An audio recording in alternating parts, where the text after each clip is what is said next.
So I'm gonna do my intro, and then you can do your intro. We might cut these so we only have our own or whatever. But Yeah, that's fine. howdy, y'all. Joe Hills here, wandering as I always do through the Nether on the Hermitcraft server from Nashville, Tennessee. I totally botched all of that because I don't know. Howdy, y'all. Joe Hills here, recording as I always do in Nashville, Tennessee, and I'm running through the Nether on the Hermitcraft server. I'm in a huge hurry. You know why? Because I'm going to hang out with my friends Good Times with Scar and Welsknight. What are we going to do? What are we going to say? I don't know exactly what we're going to say, but I do know the general subject is Star Trek. Set your phasers to fun. Oof, that pun. That pun right there. Set your phasers to pun. Oh, that was Oh good. man, that's ow. I can't even. It was brilliant pun. Don't it was good pun. Don't get me wrong, but the pain. Great pun. Important pun. I strive to make sure all my puns are important and that they stand on their own, you know, because these videos aren't just for us or our children. These will endure.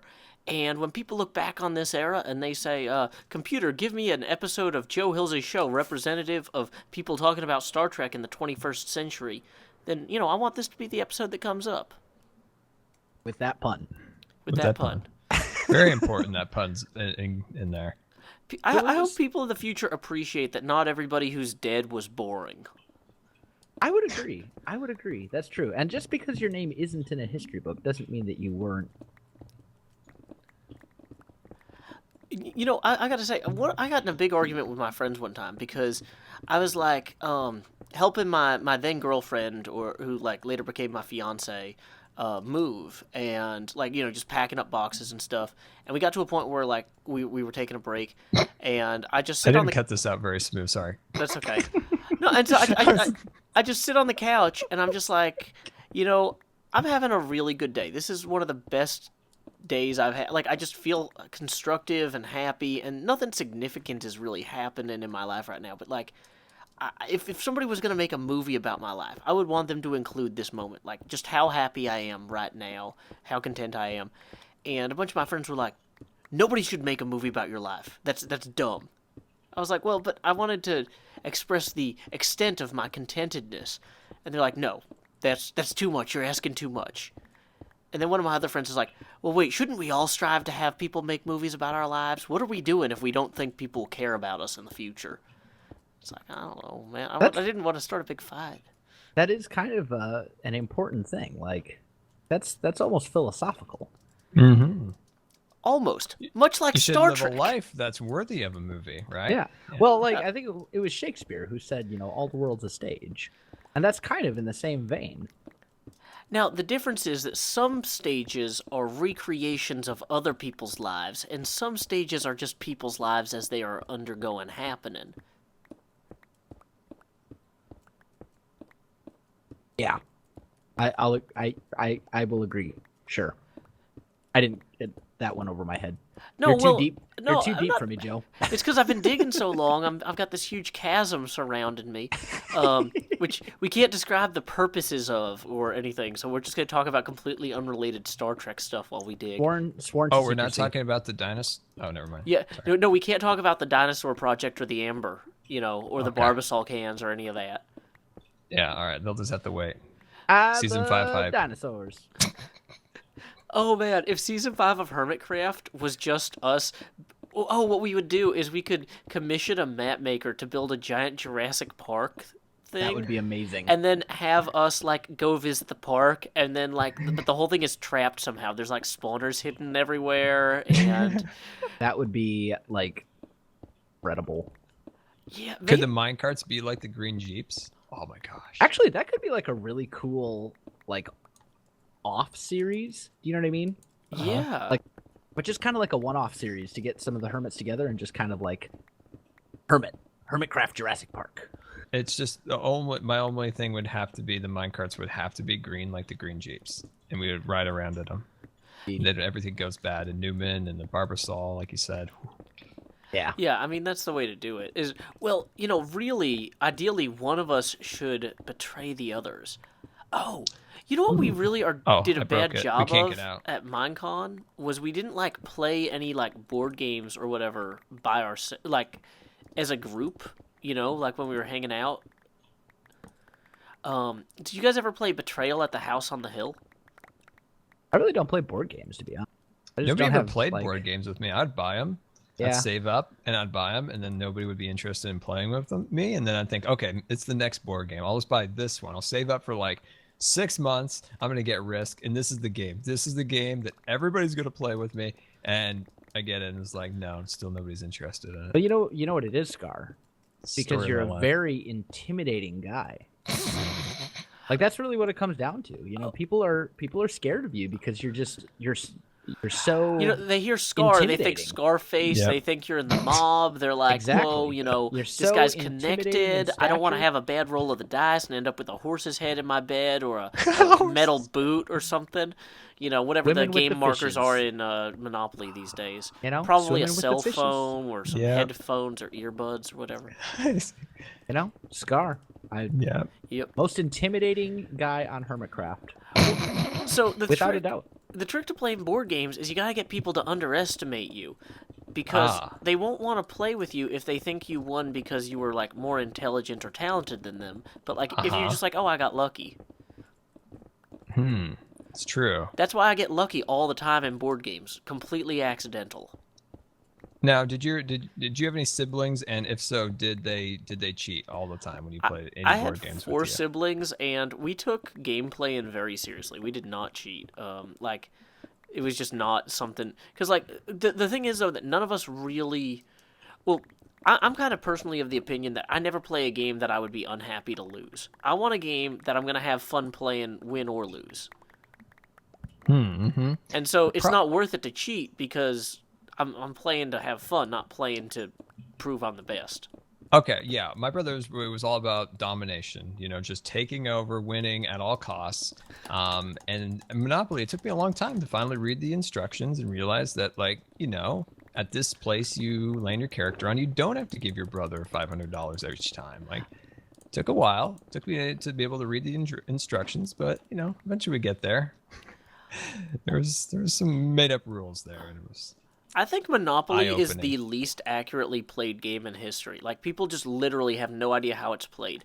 Like, it was designed to demonstrate that people who control capital can basically just steamroll everyone else. And so everybody makes these house rules to prevent one player from steamrolling the other.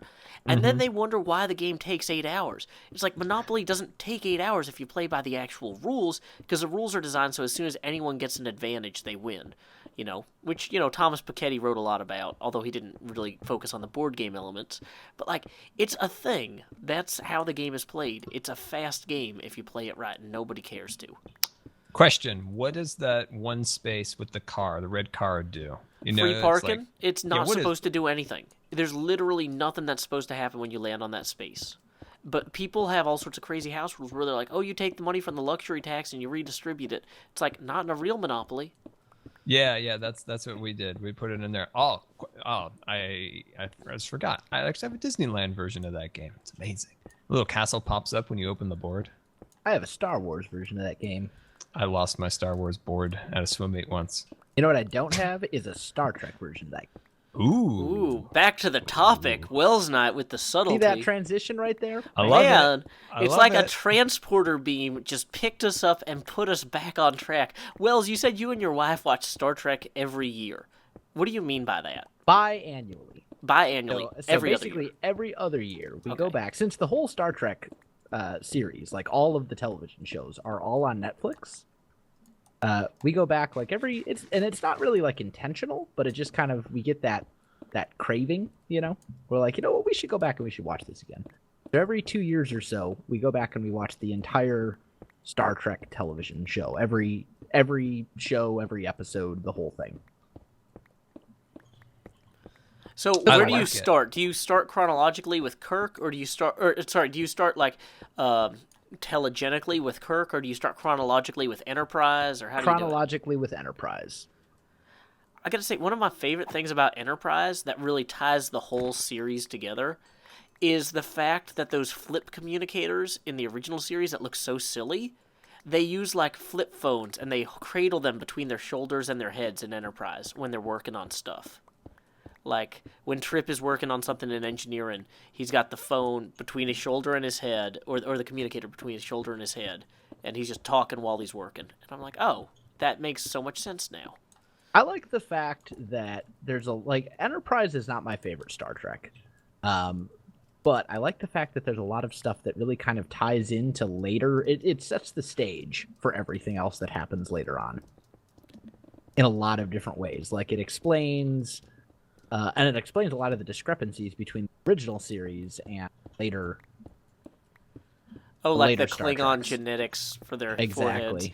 Yeah. Oh, I forgot about that. That was a cool little thing. That, and then like the whole Dr. Noonien Soong and the. Well, anytime that you can get Brent Spiner on the television screen, you're making good decisions. Like I would agree. Brent Spiner is great as Data. He's great as Lore. Obviously, Data was a very constrained role for him, so him being able to play, dang it, what's Data's dad's name? You know, the roboticist. Dr. Noonien Soong. Is it? Doctor's Union. Yep. Okay, because And I thought then- Khan's name was Noonien Soong. No, that can't be right. So, Khan was made by like Akon Soong or something like that. So Okay. basically, Data's creator is a descendant of the guy who did all the genetic stuff that created that's Khan and right. all the, in fact, in Enterprise, after that whole thing with all the genetically engineered humans. Oh no! Did you hit a Lenderman? I broke my good pick. Uh-oh. Oh. Well, Oh no! Yeah, mine's getting super low. I'm glad you. We're going to have to run to so the sorry. Ender Farm together to get all our mending gear fixed. Rip. No, like it's broke. It's gone, and now I broke my ender chest. Oh, I am so professional. Because that was my Silk Touch pick. not that we need more ways to screw up and break our picks, but we probably should get some sort of lava to throw all of these blocks into before we kill the server. I'm collecting all the hardened clay blocks because I need as much of it as possible. Oh, so okay. I'm collecting it all. I might put it in ender chests or shulker boxes, which is now completely full. Oh yeah, there's a green shulker box down here. I don't know whose that is, but I'm just going to fill it with clay. Oh, it's already full of clay. I'm pretty sure that's probably Exhum, because that was here when we first arrived. Not that this is necessarily Isuma's area or that this secret project has anything to do with anybody from the United Kingdom of Great Britain and Northern Ireland. True. Exactly. Very Never said that. specific that you mentioned all the places. You wouldn't want to offend anyone. Well, I mean, that's literally the name of the country. Is the United Yeah. Kingdom of Northern of England? Dang it, Scar! I can't do this when you're calling me out on the. I can't. I won't justify myself to you. I can't. My pride doesn't allow it. You know, I'm not a prideful person in general. I did happen to lead a bunch of lions in a rebellion against Mufasa. Oh wait, no, that's you, Scar. Right for It's true. the gut right there. The dagger. Gotta bring that up. Gotta bring Like, it up. it's a You know, it was touchy a bad subject. time in my life. We've made amends. We made amends. I let a bunch of buffalo trample them. No, they're not buffalo. They have something else over there. What are those? Wildebeest. Are they called? Is that the actual name of those? Oh, that's a creeper. Yeah, I'm wondering if I should trade out sure. my elytra for. Yeah, there's a lot of creepers. Whoa, okay, that one's following me now. I got it. Do Oh, you? no, I didn't. I Oh, thought I got it. Scar seemed like he had it. He was. Got him. Oh no, I was flying around. Oh geez, that's another one. It's dead. This is a That's good. dangerous place. It is. Is there Okay, a way to so get I like just- illumination from the sky? No, Joe. probably not. So But- like putting more skylights in would be a bad idea. Yeah. Because Okay. it wouldn't really accomplish much. I'm sorry, Joe. For what? I flew in here super disoriented. There's creepers everywhere, and you were kind of in the dark, and all of your like teal color outfit here looked very creeper-like, and I was like an inch away from just slicing. Well, the thing is, though, there was a creeper between me and you when you swooped in, so I thought you were trying to save me. So actually, I was just trying to make a grand entrance, actually. It was a pretty grand entrance. I thank you. I mean, it was something I learned on Pride Rock back in the Oh. day. I don't suppose anyone has an ender chest on them, do you? Yeah, I got one. Where's a safe place to put it? Down here with the stone. The little stone Yeah, bit. let me swoop down to you. Oh, wait, no, I don't have an ender chest. I have a shulker box. Dang it, that's not the same. Sorry. There's one up at the top of the ladder. I'm gonna peek and see. Oh, no ender chest in there. So be it. So, one game that I might bring to the next convention we all go to, though, or maybe just if we do a local game night, Wells, because you're so close by, it's called Betrayal at the House on the Hill. And it starts off, and like basically you're all like a Scooby-Doo type gang or whatever, where you're exploring this like abandoned house, and there's a bunch of tiles that represent different rooms, and you randomly draw them as you open doors and stuff. So it always has a different layout.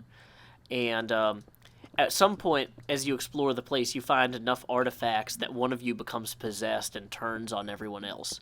But you don't know until that point who it's gonna be. And there's like 80 or 120 different like rule sets that come into play at that point, and you randomly pick one.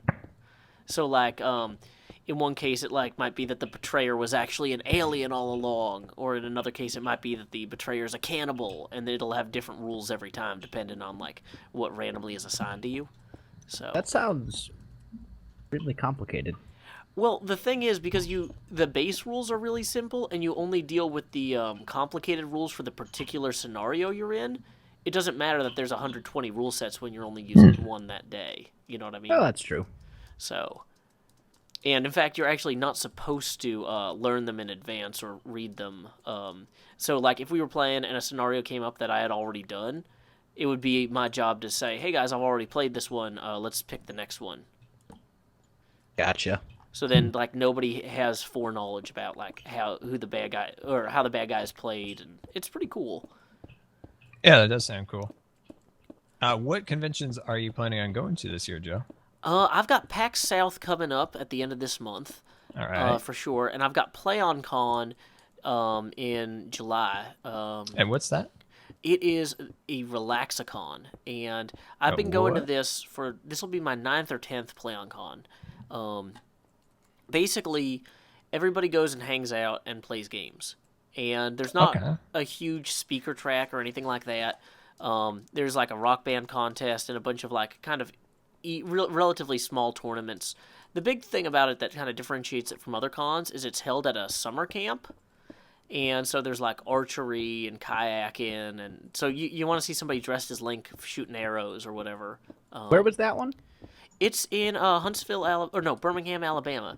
Alabama. Yeah, Good and Michael and Paws have all come, as well as Seth Bling in various years. It's kind of a weird, though, because it's such a small con. Like, if you want to just hang out with a small number of people and not be overwhelmed, like at Minecon, it's the one to go to. But it sells Yeah. out super fast because it's so small. That's cool. Yeah. Yeah, I don't know what I have planned this year.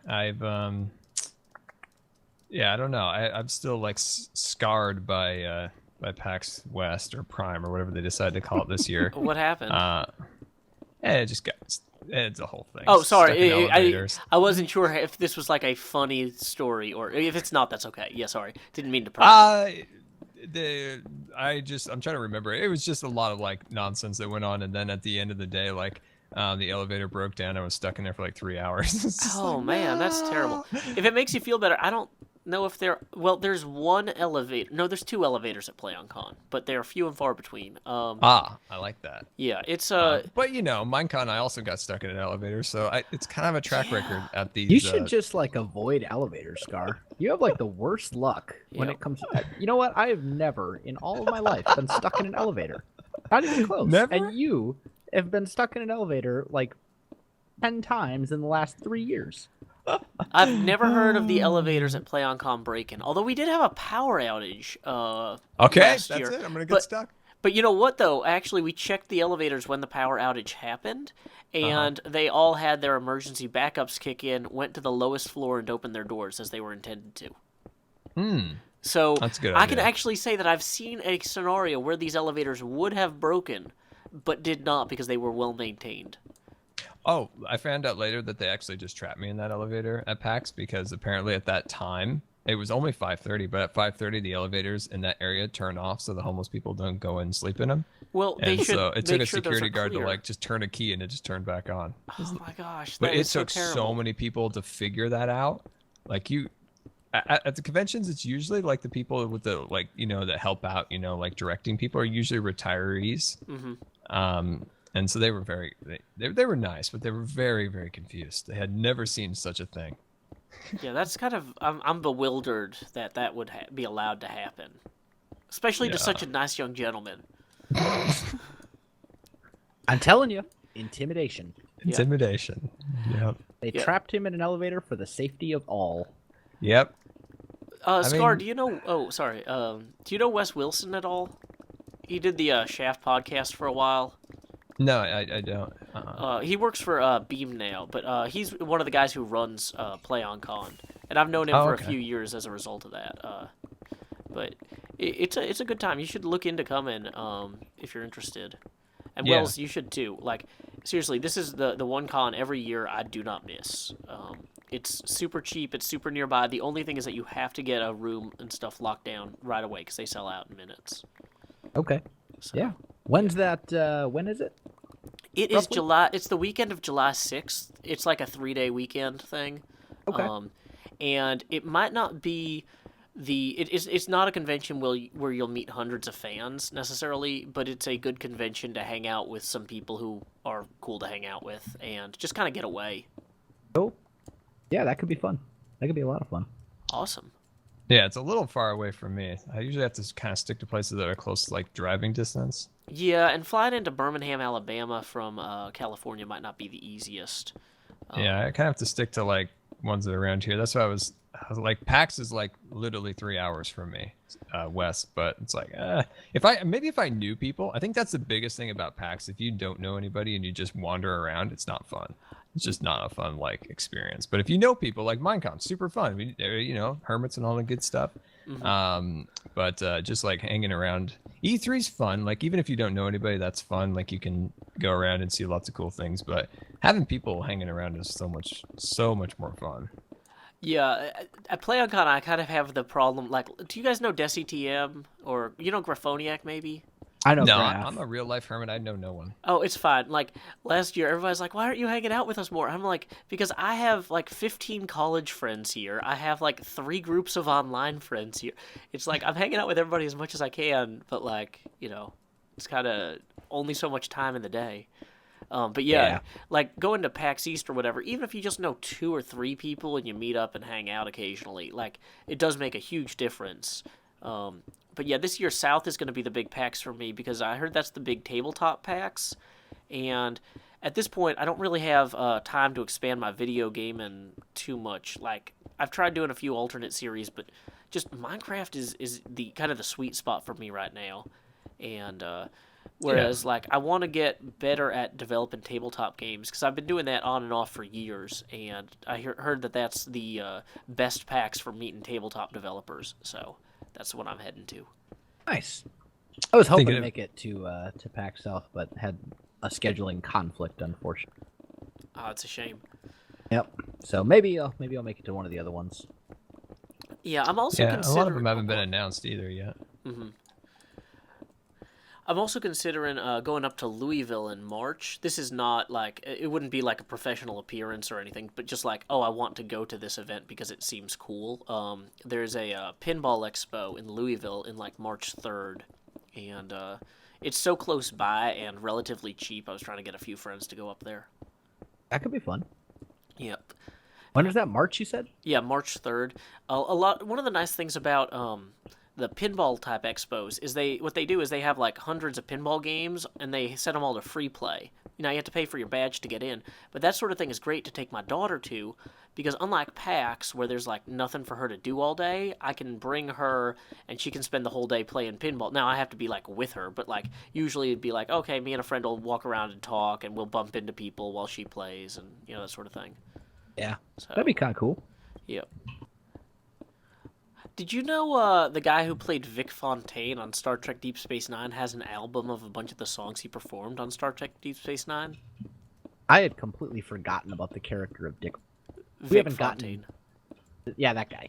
Yep. I totally forgot about him until like we haven't gone back and watched. We haven't gotten Deep Space Nine yet. Gotcha. We just finished Enterprise. We've got good. Well, let's see. So we just finished Enterprise. We got to make it through the original series, which is relatively short. Yeah, 3 seasons. And then and then Next Gen, which is greatest of the Star Treks, if you ask me. Now, when you get into the overlap between like Next Generation and Deep Space Nine, do you start like watching the episodes every other? Nah, No. I just keep it simple and watch all of the original series. Gotcha. So you don't see all Space Nine. all the Cardassian stuff side by side or whatever. Right. Yeah. Because it's recent. Because by the time you get to that, like it's recent enough in memory that because we just we'll have just watched again. So at that point, it's recent enough that I remember it's going on. So what do you think of Voyager? I like really Voyager. Okay. Not as much as Next Gen, but Voyager was probably my second favorite. Yeah, I like the aspect of being lost. I would say it's no Next Gen, but no. Voyager. I would say my order of precedence for Star Trek is Next Gen, followed by Deep Space Nine, followed by Voyager. Yeah. I should do another watch through of Deep Space Nine. That was good. I like when they got that concept ship. What was that called? The Defiant. The Defiance. That's right. Yeah. Yep. Even the runabouts were pretty. I liked the runabouts because they gave you an opportunity to like have the characters hanging out while they're traveling. Like a lot of the runabout episodes, like oh hey, it's Odo and basically Odo and anybody in a runabout was going to be a good episode. Yeah. Like it worked. Agreed. Now, one series I have not watched enough of, or anything Kirk. I've seen episodes here and there, but never a run through of the entire season. And I've actually never seen any of his movies, but I've seen all the other ones. All Jean-Luc Picard. The flute and everything, the whole 9 yards, but not much of Kirk. That's something I need to do. I have to confess, the original series is the one that I always have trouble making it through. And it's not because of like the costumes and the special effects and the stuff like that. Like that, the fact that those are obviously a little dated now really doesn't bother me. It's just the acting. Like some of the acting in the original series is just so bad. Well, not. What could you mean by that? Exactly.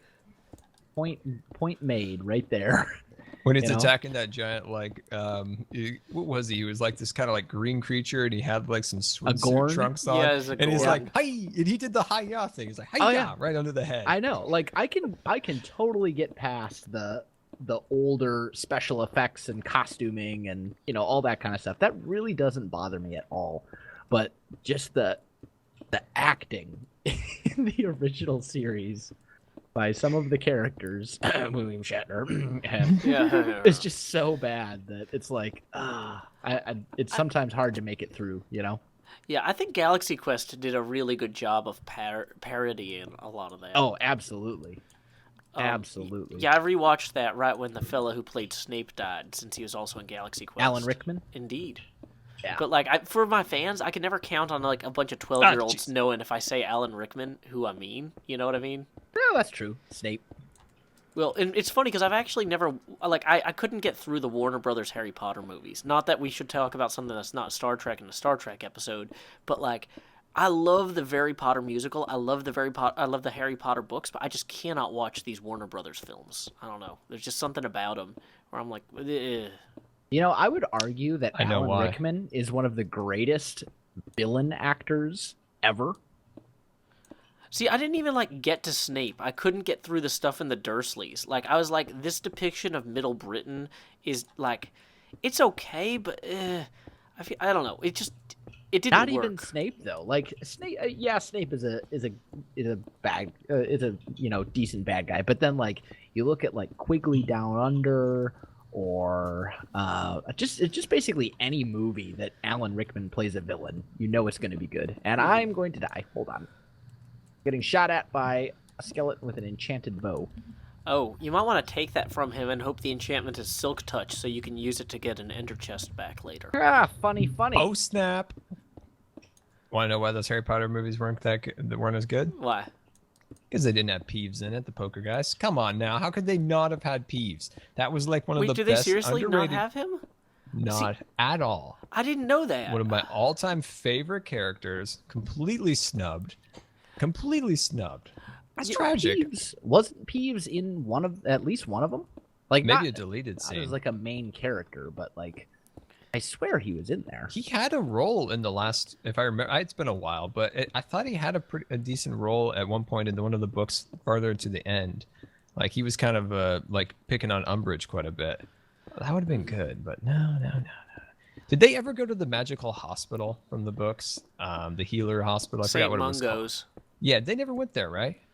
I In don't the, know. Oh, In the you never movies or the watched it. book? Because I didn't watch In it. the I movies. couldn't get through the first part of the first movie. Yeah, I don't know. I love the Harry Potter musical, and I think that's what ruined the movies for me. Because I was like, I know how I want my Ron and my Harry to look and to act, and my Hermione. I know what you mean. It I took mean, me a while. I- I watched all the movies, but not.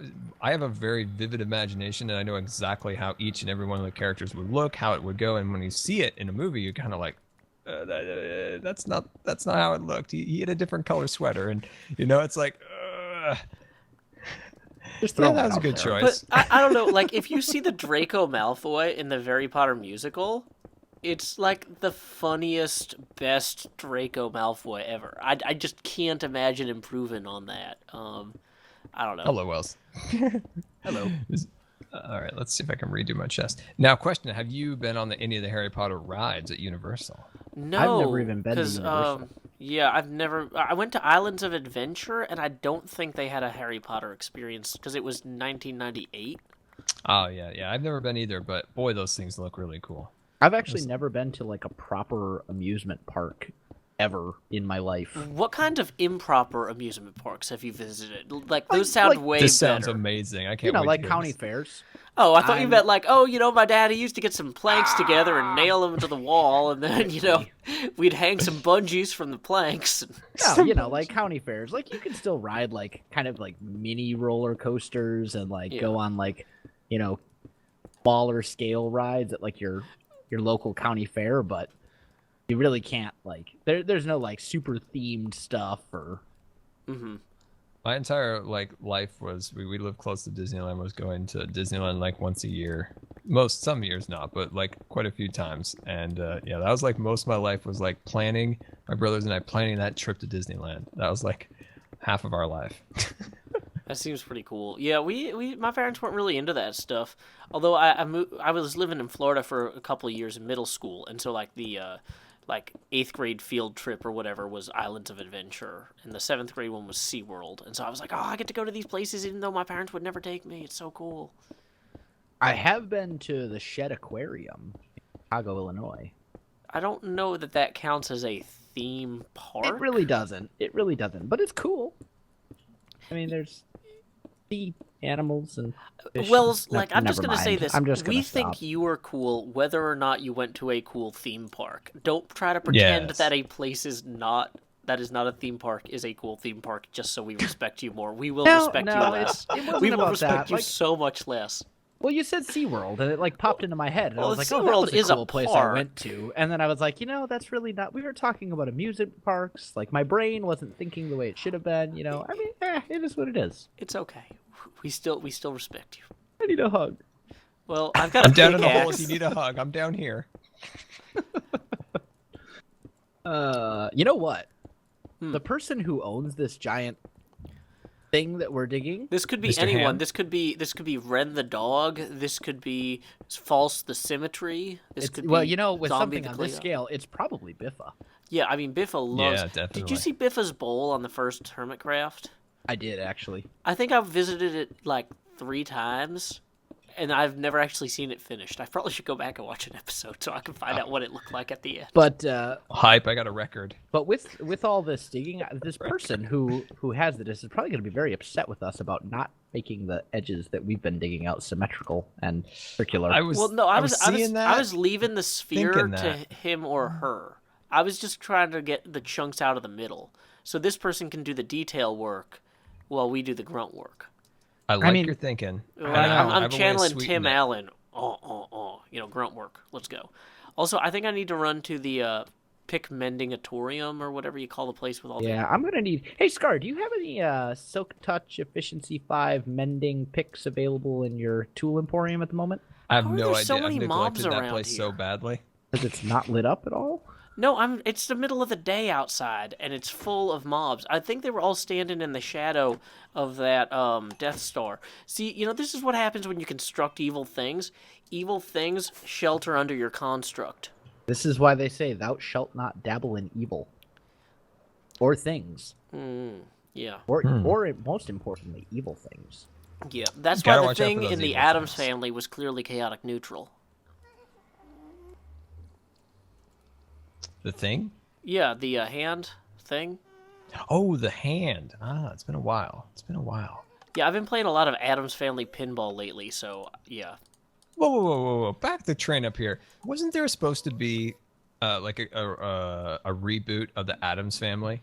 There was a that movie ever- in the 90s, but No, recently. There was even a set built on the backlot in Universal. I remember seeing Maybe. pictures of it.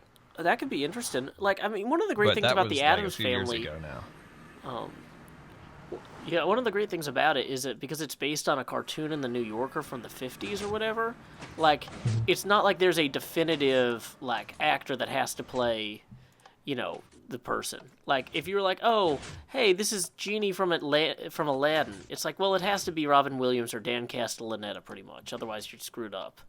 Yeah. But, like, it was the Munsters. I goofed up. It was the Munsters. oh, not yeah, Addams Family. they were rebooting the Munsters. Okay, I But can't that never use this happened? bouncing thing to get to the... I think I need to head off and call it a night because I got a bunch of other stuff that I need to do. But it's been fun. I'll talk to Mr. Hammond, see what he wants about his pit. Is that See what he's thinking. the dog from a Toy Story life? Oh, Mr. Hammond. He's the owner of the Oh, Jurassic Park. Oh, yes. You know, Jurassic guy- Park. It'll be for the children. The rich children. The wealthy children, of course, but for the children. Yeah. Yeah. All right, I'm off. I'll see you guys later. See ya, Wells. See you, Wells.